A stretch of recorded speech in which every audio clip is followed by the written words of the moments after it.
Hi, good morning, and thank you for inviting me to this conference.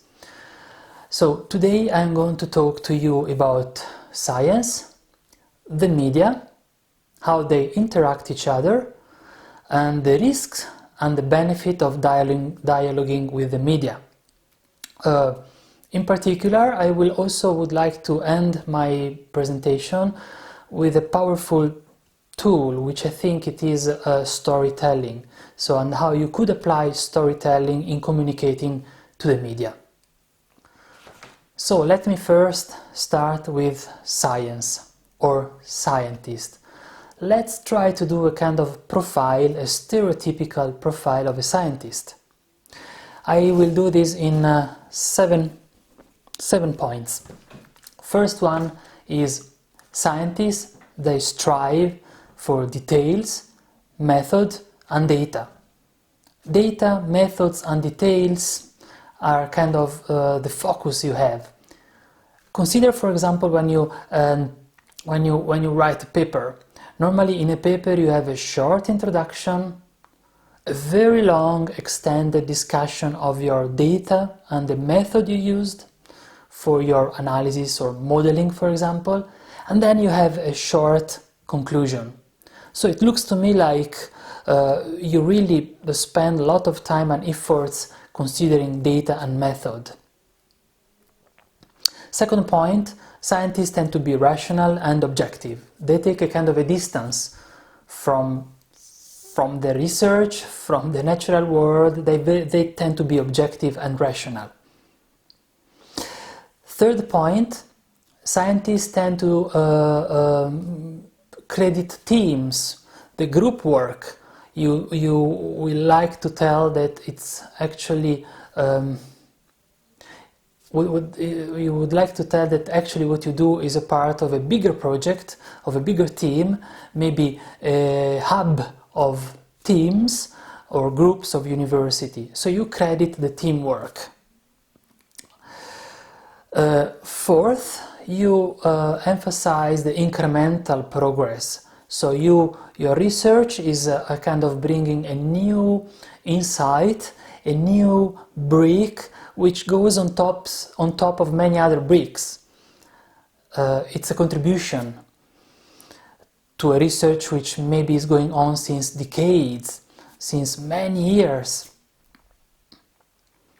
Fifth point, you qualified your views, which means you don't like to say, well, that's my finding, that's my point of view, that's what I found, that's the result of my work.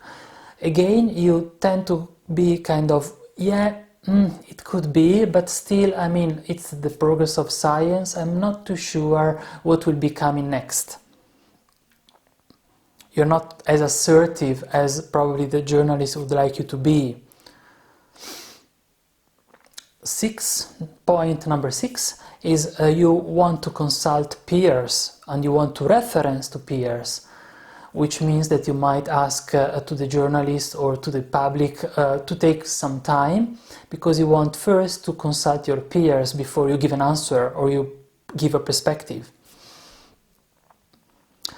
7.7, the point of uncertainty. Science is kind of seasoned by uncertainty. For you, uncertainty is very important. It's actually part of your modeling. When you come to a result, you normally put an error bar, which is a number. It is statistically done, and it's normally a number or an error bar, as I said, which means you will always say, well, this is my finding, but with a certain degree of uncertainty. And the word uncertainty for the general public and for the journalist is a kind of, oof, how shall we deal with this uncertainty? For you as a number is statistic, for me as a journalist is a kind of, I'm asking for results and I'm getting something which is uncertain. So that was about science. Now I will move to the second chapter of my presentation, namely the media, the journalist, So let's try to make a profile of a journalist, and especially a profile of a journalist, what he's expecting from you. From you, a journalist is expecting application, what it means to my readers, what it means to the public, which is quite different from details, data and method. Actually, I'm more interested as a journalist to the conclusion. So what you said, what I said before, like the method is big, the introduction is short and conclusion is short, to me, actually, I'm more interested probably on the conclusion. So conclusion will be big and method will be very, very, very short. So you see there is a kind of a contrast here between what I need as a journalist and as a public and what you would like to deliver as a scientist. Second point, we are looking for emotion and drama. There are some reasons why journalists are looking for emotion and drama. And the reason is that we need to trigger emotion to get the attention of our public, which is very normal, trust me. You too, as a scientist, you are moved and you increase your level of attention if your emotions are moved too. But you see, again, there is a kind of a contrast here, because you tend to be rational and objective, whereas we want to move emotions. Third point, we emphasize heroes. We're looking for heroes, not teams. So we're looking for characters, people who will be in the spotlight. And as I said, you prefer to emphasize the teamwork, which makes perfectly sense. But again, for some reason of narrative and storytelling, we normally are looking for one person to give her or his opinion, her or his comment, rather than the team. That's something you need to face or consider at least. Again, number 4, as I said, you emphasize the incremental progress, and we're actually looking normally for something different, the breakthrough, the news, the novelty. So you would probably rather, in most of your research, in most of your studies, you will tell me, well, it's a small break upon the progress of science. And I will look for something which is a breakthrough. Again, you see there is a kind of a conflict here between the journalists, what we are looking from science, what we need from science, and what you can actually deliver. Point 5, controversy and conflict. That's something else we are normally we are paying attention to. And you, as a scientist, rather than conflict and controversies, you, as I said, you want to qualify. You want to kind of give the weight of what you say. You say, I'm telling this, but I also consider the other points of view. Whereas we want to emphasize differences.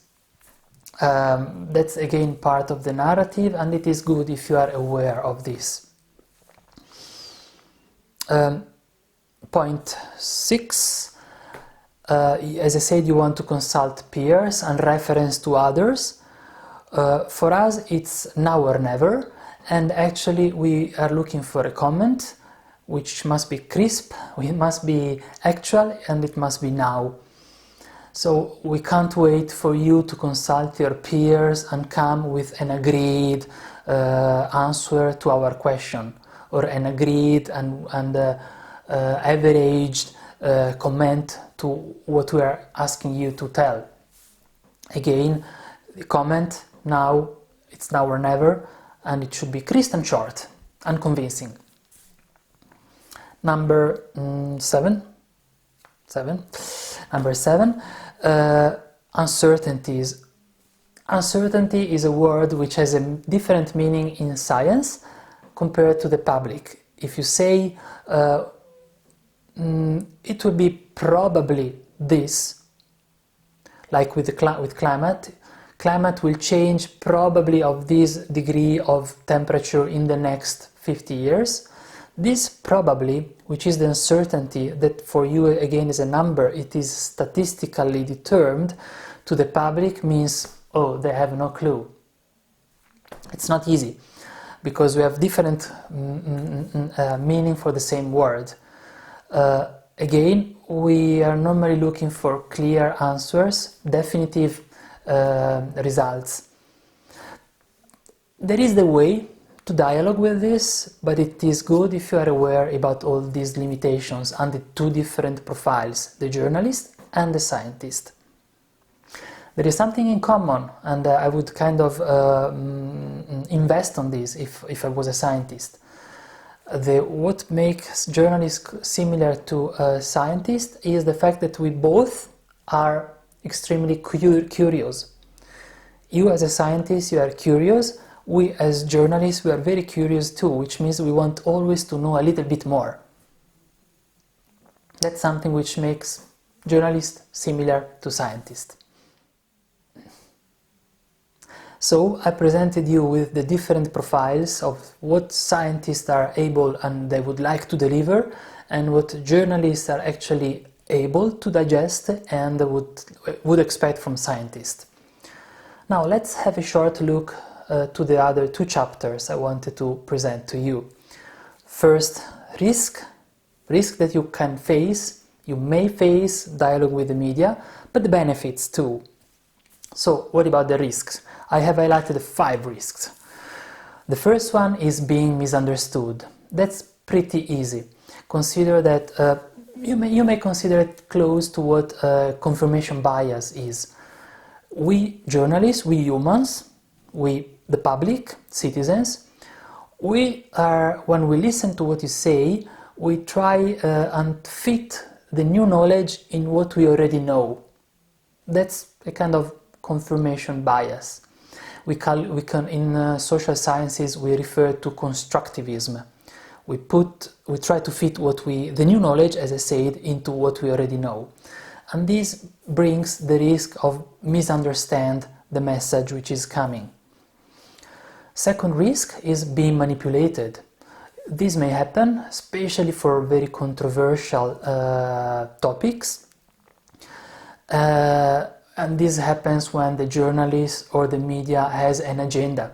So they have an hypothesis, a message they want to deliver to their readers, to their audience, and they could manipulate what you say. It's a risk, but as I said, it happens particularly if you are talking about very controversial topics. The third risk is the one of being hyped, exaggerated. So you say, I found this, and it will become bigger. That's typical with the media, because the media tends to amplify. It's a kind of a amplifier of messages, and that's a risk. You can try and minimize this, but it belongs to media communication. The fourth risk is the one of being oversimplified. So I will tell it again, oversimplified. And that's a mantra which I hear often by the scientists. They keep on blaming the media because they oversimplify their science. Now, I have a bit of a problem with this term, because I still don't know what is the limit, what is the border between simplification, which is something we have to do, and oversimplification. I still don't know any formula which might help me to avoid the risk of oversimplifying, and which will help me to simplifying, because I have to simplify and shorten. So oversimplification I think is more a myth than a reality. It might happen in some circumstances, but most of the times what we actually do is a good job in simplifying your science. Fifth risk that you might face is the one of being criticized, in particular being criticized by your own peers. It might happen that if you become a kind of a media person, someone who is often in the media, your same peers and colleagues might criticize you. and tell that because you are so often in the media, you can't actually do a sound and valuable science. Again, that's something you need to consider. So as in terms of risk, just to kind of synthesize what I said, the risk of being misunderstood, the risk of being manipulated, the risk of being exaggerated, hyped, the risk of being oversimplified, and the risk of being criticized. Now I move to the fourth chapter of my presentation, which deals with the benefits, because I argue that despite the risk, despite the difference in the profiles of scientists versus journalists, there is plenty of benefits and reasons why you should and you could communicate and dialogue with the media. Again, I have now 5 benefits or good reasons for communicating through the media. The first one is it could be a unique chance for you to communicate your results. It doesn't happen too often to scientists that you have a chance to talk to the public, to reach out. In your career, there are scientists who never experience actually the possibility to communicate to the general public. So, communicating through the media, dialogue with the media could be your unique chance to reach out the public. Second, this could be also a unique chance for you to practice, to improve your communication skills. I mean, in this case, take it as a pure exercise. If a journalist calls you for an interview, it's a chance for you to improve your communication skills, shorten your message, becoming clearer, simplifying so that the journalist will not run into the risk of oversimplifying, for example. So it could be a good practice for you in communication skills.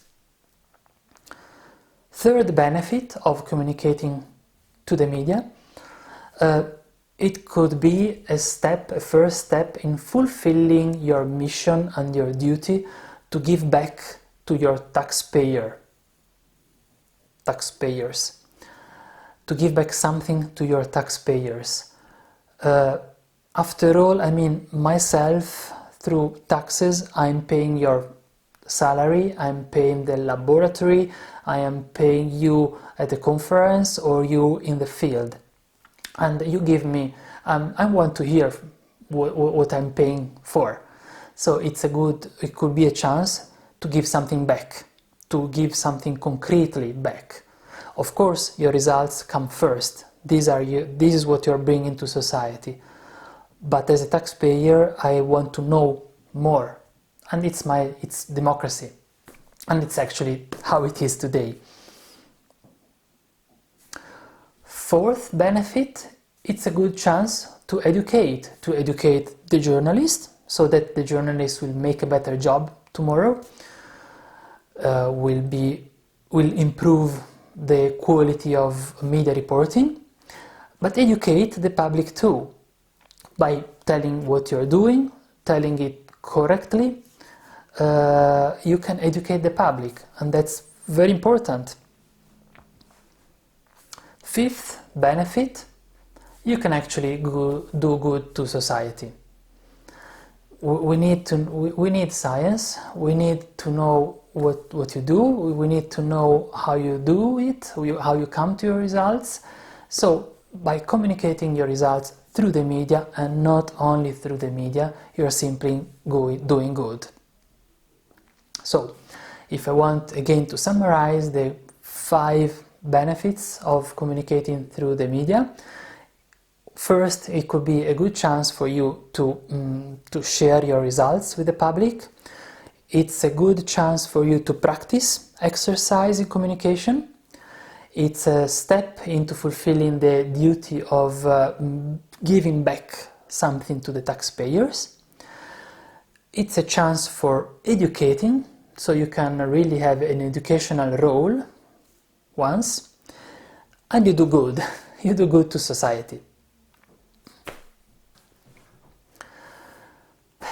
And now I'm coming to my fifth and last chapter of this presentation. After telling you about the journalists, the media, the risks and the benefits, I want now to spend a few words on storytelling and why I think this is a powerful tool for communicating, and that if you apply storytelling strategically when talking to the public or talking to a journalist, it could be very effective. So, stories. Stories normally, first I should probably tell you why using stories. Stories move, again, emotions, and it is quite known, even from the point of view of neurologically point of view, but from the evolutionary speaking, we humans evolved by telling stories. Our knowledge evolved by telling stories. Stories move emotions, and emotions actually trigger attention. So they increase our attention to what you're going to tell, to your messages. Scientists, many times, they try and bypass the emotional myself, and they would like to reach my brain, my mind, my knowledge directly. This could go probably from scientist to scientist, but as soon as you want to reach out to the general public, going through emotion or moving emotion to trigger the mind or the attention of the public, that's a powerful tool. Now, stories normally they have a kind of very simple shape. They might have a very simple shape. Think of a story like you start from, life was normal, you start from a normality, something goes wrong and normality is suddenly broken. There is an increase of issues and problems and fights if it is stories of like the Star Wars or the Lord of the Rings, and then it's kind of, oh, we will never make it, but then there is a kind of a final resolution where the hero wins and goes down to a new normality which is a kind of quite often a little bit better than the normality before, but still could be the beginning of a new story. Now, I made the example of Star Wars, which is the extreme, or the Lord of the Rings. But stories can be simpler than those, especially when we speak about science. But stories could be about you, about how you got to your results, about your assistant, about a PhD student, about a group, about an object, about a development of a process, about a place, about a river, about the mountains, about a sea. You can build your story upon any kind of a character, but try to look for a character. As I say, it can be an object, can be metaphorical character, or a real character like yourself. And you build a story upon this character, highlighting a problem, the difficulties of finding solutions, and how you bring at least a part of the solution, which will bring society actually to a new and better normality than it was before. As I say, the shape of a story is quite easy, but that's actually why it works normally.